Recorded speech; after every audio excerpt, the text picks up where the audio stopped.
okay এইটো আমাৰ ট্ৰিগোনোমেট্ৰিক table আমি বনাম ট্ৰিগোনোমেট্ৰিক টেবুল এইটো আমাৰ এইটো হিচাপত মই বুজাই দিম এইটো কেনেকৈ মানে আহিল এইটো মই ডায়াগ্ৰামটো আঁকি লৈছোঁ তাৰপিছত ট্ৰিগোনোমেট্ৰিক টেবুল যেটো আমাৰ কিতাপত আছে সেইটো যদি তোমালোকে দেখা পোৱা অলপমান ভয় খাবা এতে ভয় খাবলৈ গৈ একো নাই এইটো আছে এইটো চালে চোৱা কিমান দুৰ্দান্ত টেবুলটো মই জীৱনতো পঢ়া নাই কিন্তু মোৰ নিজৰ ষ্টাইলত যেটো হেতু মই পঢ়িছো হেতু বহুত ইজি হয় এটো তোমালোককো দিছো থিটাৰ মান আমি মানবোৰ আমি বহাম ফাৰ্ষ্টত আমাৰ কি আহিব sin আমি obviously ট্ৰিগোনোমেট্ৰি মানে sin cos tan এখিনিতো আমি জানো তাৰ পিছত সাইনৰ উল্টাটো হল আমাৰ কি cosec তাৰ পিছত cosৰ উল্টা হল আমাৰ কি sec tan এৰ উল্টাটো হল আমাৰ কি cot এইটো আমাৰ এতিয়া এই মাজত যেটো লাইন আছে এটো আমি অপোজিট বুলি ধৰিলো এনেকৈ আমি লিখিব লাগিব অপোজিট বুলি ধৰিছো এটো আমাৰ নালাগে এটো অপোজিট ট্ৰিগোনোমেট্ৰিক টেবুল মনত ৰাখাৰ অতি সহজ উপায়টো হল এটো আৰু এটা আছে ফিংগাৰ ৰুল আমি ফিংগাৰ 0 30 45 60 90 আমাৰ স্টাৰ্টিং কৰ পৰা হ'ব 0 ডিগ্ৰী 30 ডিগ্ৰী 45 ডিগ্ৰী 90 ডিগ্ৰী সৰি 60 ডিগ্ৰী এটো হল 60 90 ডিগ্ৰী ওকে ইয়াৰ পৰা স্টার্ট হ'ব আমি সদায় সদায় পাই যাব sin 0 is 0 cos 0 1 tan 0 0 why কিয় ওকে এতিয়া চোৱা 0 ডিগ্ৰী মানে আমাৰ একচুয়ালি এটা লাইন 0 ডিগ্ৰী মানে এটা লাইন এইটো লাইনৰ লগত কিমান ডিগ্ৰী 0 হয় সাপোজ a b এটা ৰেখা এইটো যেতিয়া আমি পজিশন ইনিশিয়াল পজিশন মানে প্ৰাৰম্ভিক অৱস্থা থাকিব যেতিয়া আমাৰ 0 ডিগ্ৰী এতিয়া এনেকুৱা আহিল যেতিয়া অলপমান বাঢ়িব ডিগ্ৰীটো অলপ ইনক্ৰিজ হল যেতিয়া এইটো লাইনৰ ওপৰত থাকিব তেতিয়া আমাৰ কি হ'ব 0 ডিগ্ৰী ওকে এতিয়া চোৱা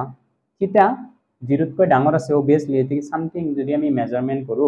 মানে কোণমান যন্ত্ৰৰ সহায়ত তেতিয়া আমি কিবা এটা পাম কিন্তু আমাৰ লাগে কিমান 0 এইটো ত্ৰিভুজৰ ক্ষেত্ৰত সাপোজ ত্ৰিভুজটো মই এনেকৈ লৈছো এইটো হল সামথিং ডিগ্ৰী ওকে এইটো হল a b c হৈ আছে এইটো স্যাৰ ডিগ্ৰী 0 ডিগ্ৰী লাগে অলপ কমালো আৰু কমালো 0 নহল আৰু কমালো এনেকৈ কমি কমি কমি কমি কি হ'ব এনেকৈ কমি কমি কমি কমি এইটো এনেকৈ হ'ব এনেকৈ হৈ এইটোৰ ওপৰেদি যেতিয়া যাব তেতিয়া আমাৰ 0 ডিগ্ৰী হ'ব থিটা আমাৰ কি হ'ব থিটা আমাৰ কি হ'ব 0 ডিগ্ৰী হ'ব যেটো এইটো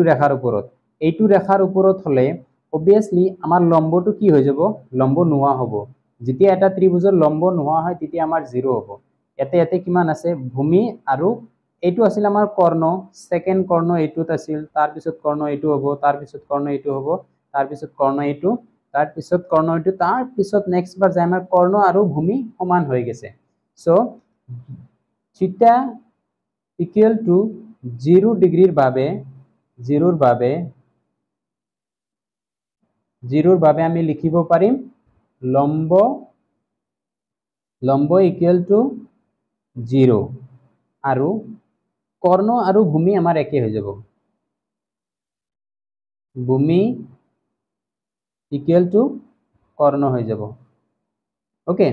সো সা থিটা ইকুয়াল টু 0ৰ বাবে এইটো ত্ৰিভুজৰ লম্ব আমাৰ 0 হ'ব ভূমি ইকুয়াল টু কৰ্ণ হ'ব ওকে এইতে বুজি পাবা sin 0 ডিগ্ৰী এটা চা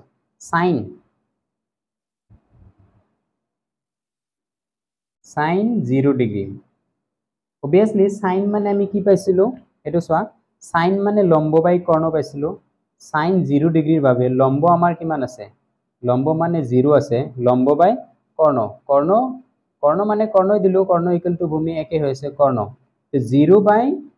কৰ্ণ মানে আমাৰ কি হ'ব 0 হ'ব 0 বাই কৰ্ণ মানে আমাৰ 0 হ'ব সো sin 0 is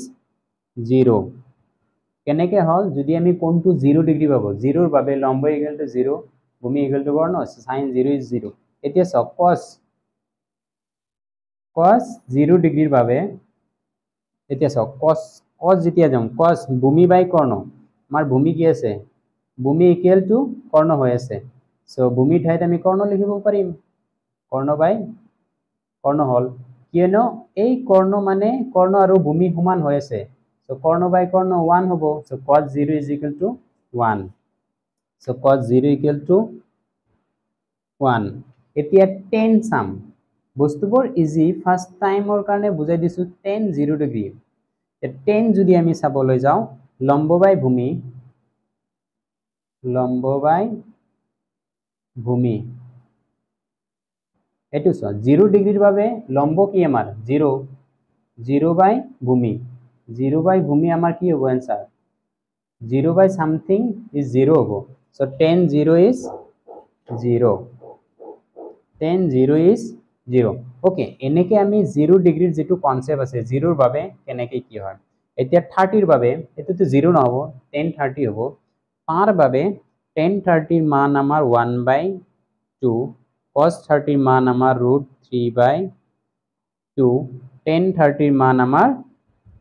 1/√3 আৰু এটা কথা আমি tan যেটো আছে tan theta is equal to আমি এটা লিখিব পাৰি sin theta by cos theta এটো এটা ফৰ্মুলা টেবুলত বহুত হেল্প কৰে এছো tan 0 sin by cos 0 by 1 0 tan 30 1/2 যেটি আমি ক্যালকুলেশন কৰিম এই এটো 1/2 divided by √3/2 root 2 cancel আমার থাকিব কি 1/3 √3 1/√3 okay tan theta equal to sin theta by cos theta এনেকুৱা হ'ব okay এতিয়া নেক্সট সাম sin 45 ডিগ্ৰী মান সদায় মনত ৰাখিবা 1/√2 cos 45 ৰ মান 1/√2 তাৰপতে tan 45 ৰ মান sin theta by cos theta এটো বাই এটো 1/√2 1/√2 সমান সমান বস্তু যদি আমি কৰো কিমান হ'ব 1 হ'ব sin 60 এটো √3/2 হ'ব cos 60 এটো হাফ হ'ব tan 60 এটো বাই এটো tan 60 টো মনত ৰাখিম কেনেকুৱা √3/1/2 2 cancel আমাৰ কি থাকিব √3/1 is equal to √3 এটো বাই এটো 2 cancel হ'ব অকল √3 হ'ব sin 90 1 cos 90 0 tan 90 1/0 এটা সব 1/0 equal to infinity মানে সংখ্যাবদ্ধ নহয় যদি 0/1 হয় is equal to 0 but 1/0 equal to infinity মানে বুজি পাবা সংখ্যাবদ্ধ নহয় এতিয়া sin ৰ উল্টাটো cosec 0 0 ৰ উল্টা কিমান obviously infinity 0 ৰ উল্টা infinity কি হল 0/1 আছে ইয়াৰ উল্টাটো কিমান 1/0 1/0 মানে অলপ আগত কৈছে infinity 1/0 মানে infinity okay 1 ৰ উল্টা 1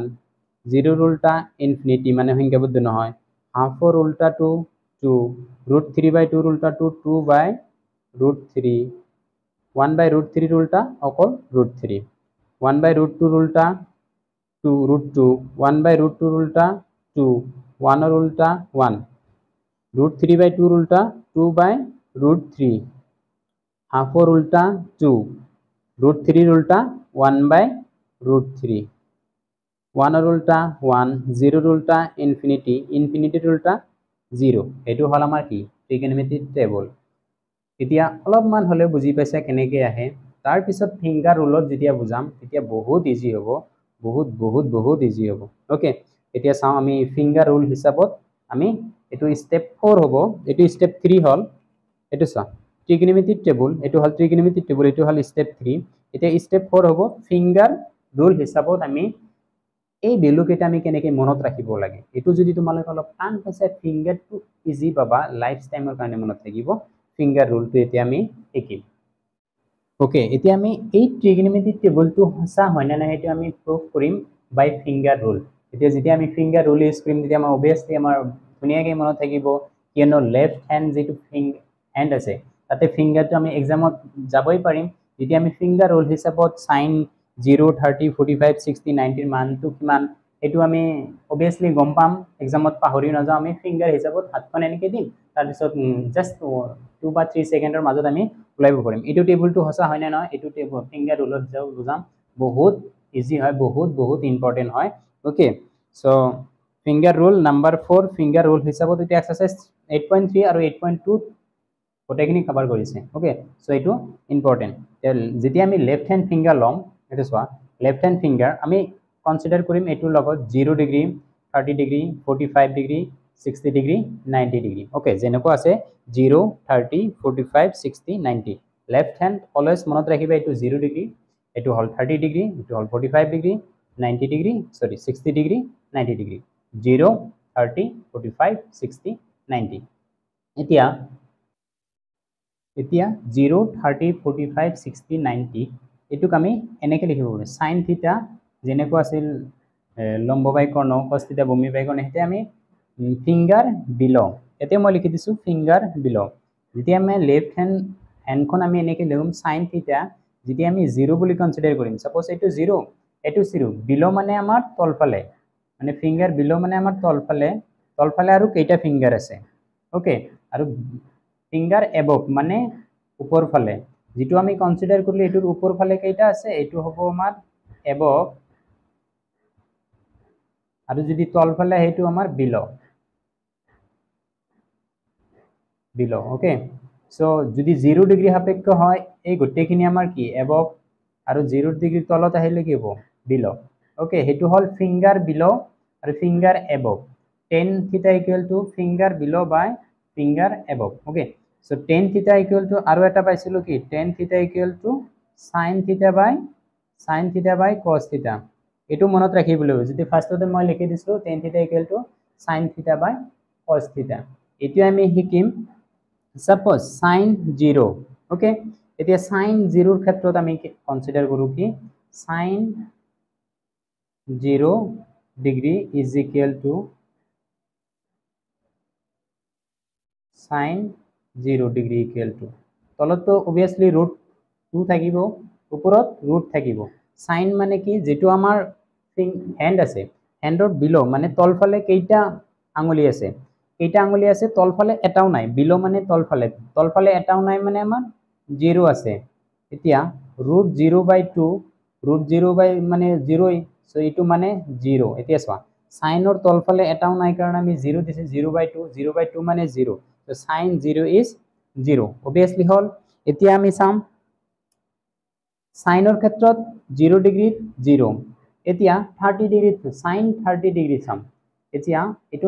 নালাগে বাৰু এটো হেই কৰি দিও এতিয়া sin 30 ডিগ্ৰী ওকে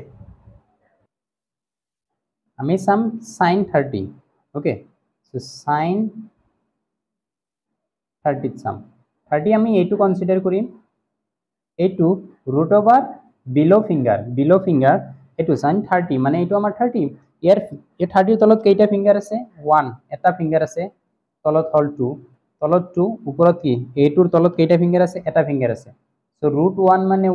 1/2 এতিয়া আমি যদি চাবলৈ যাও sin 30 equal to half এটো আমাৰ হৈ গেল এতিয়া sin ঠিক হেদৰে sin 45 ত যাম 45 এতিয়া sin 0 30 45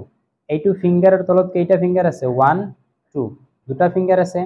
সো √2/2 যেটো ফৰ্মুলা আছিল sin এতিয়া সো √2 তলত 2 মানে √2 ইনটু √2 আমি লিখিব পাৰিম এটো ক্যান্সেল সো কি থাকিব 1/√2 এটো হল sin 45 ৰ মান কি 1/√2 ওকে সো sin 45 ৰ মান 1/√2 ওকে বুজি পালা এতিয়া sin 60 ৰ মানটো কিমান হ'ব sin 60 ৰ তলত কেইটা আছে এটা দুটা তিনিটা আঙুলি আছে বিলো ফিংগাৰ মানে sin 60 এটো হলে 1 2 3 এতেকে আমি কি লিখিব পাৰি sin 60 is equal to √3 মানে তিনিটা আছে আঙুলি divided by 2 এটো আমাৰ মান √3 sin 60 equal to √3/2 ওকে হৈ গেল এতিয়া sin 90 মানে এটো লগত 90 ডিগ্ৰী হৈছে 90 ৰ তলত কেইটা আছে 1 2 3 4 এতিয়া আমি এটো নালাগে বাৰু এটো মুছি দিও sin 90 √4/2 √4/90 ৰ তলত কেইটা আঙুলি আছে 1 2 3 4 ওকে চাৰিটা আছে সো √3 √4 মানে 2 2 by 2 is equal to 1 so sin 90 degree equal to 1 হৈ গেল সাইনৰ কেটা এতিয়া আমি বাকি cosৰ ক্ষেত্ৰত চাম এখিনি নালাগে বাৰু এখিনি মই মুছি দিলো কেনেকে আহিল এতিয়া sin আৰু cos জানিম tan obviously আমি গম পাম ওকে এতিয়া cosৰ ক্ষেত্ৰত আমি কি কৰিম cos 0 degree above finger 0 উপৰত above মানে ওপৰৰ কেটা below মানে তলৰ কেটা left hand খন আমি এনেকে লম এনেকে লৈ below আৰু above আমি চাব লাগিব যেতিয়া 0 degree কনসিডাৰ কৰিম above finger কেটা আছে 1 2 3 4 চাৰিটা আছে so cos 0 equal to root 4 by 2 root 4 মানে 2 লিখিব পাৰিম 2 by 2 2 by 2 মানে 1 cos 0 degree is equal to 1 obviously okay এতিয়া cos 30 degree sum cos 30 degree কিমান আছে 30 মানে আমি কোনটো কনসিডার কৰিম এটো কনসিডাৰ কৰিম ইয়াৰ ওপৰত কেইটা আঙুলি আছে তিনিটা আঙুলি আছে ওকে তিনিটা আঙুলি থাকিলে আমি 3 দিম তলত 2 থাকিব সূত্ৰ 2 so obviously root 3 by 2 cos 30 equal to root 3 by 2 এতিয়া আমি cos 60 আমি sorry cos 45 সাম cos 45 সালে আমি কি কৰিব পাৰিম এটো সা 0 30 45 মানে এটো ইয়াৰ ওপৰত কেইটা আঙুলি আছে দুটা আঙুলি আছে root 2 by 2 এতিয়া সা root 2 মানে root 2 into root 2 আমি লিখিব পাৰিম এটা cancel so 1 by root 2 so cos 45 equal to 1 by root 2 এতিয়া আমি নেক্সট সাম cos 60 এটো নালাগে বাৰু cos 62 সাম cos 62 সালে ওপৰত সা এটো হল 60 60 এৰ উপৰত কেইটা আঙুলি আছে এটাই আছে so 1 দিলো by 2 তে root 1 মানে obviously 1 লিখিব পাৰি 1 by 2 এটো হল cos 60 এর মান হল হাফ ওকে সো এতিয়া cos 90 এর মানটো সাম cos 90 এতিয়া সো 90 এটো 90 ইয়াৰ ওপৰত আৰু কেইটা আঙুলি আছে ইয়াৰ ওপৰত আমাৰ এটা আঙুলি নাই এটা আঙুলি মান নাই মানে root over 0 by 2 মানে 0 cos 90 equal to 0 এতিয়া sin 10 0 কিমান a2 by a2 10 0 a2 10 30 a2 by a2 obviously এতিয়া sin আৰু cos তুমি উলাব পাৰা 10 theta equal to sin theta by cos theta এনেকে আমি উলাব পাৰিম এতিয়া বুজি পালা ফিঙ্গাৰ ৰুল মানে 0 30 45 60 90 সাইনৰ ক্ষেত্ৰত বিলো ফিঙ্গাৰৰ তলৰ কেটা আৰু cosৰ ক্ষেত্ৰত above finger মানে বিলো ফিঙ্গাৰ মানে এটো তলৰ দিকে আহিব বিলো ফিঙ্গাৰ মানে sin above finger মানে cos sin আৰু cos টো মনত ৰাখিলে obviously ইজি হ'ব মই এতে লিখি দিছো তোমালোকে ভিডিওটো পজ কৰি লিখি লবা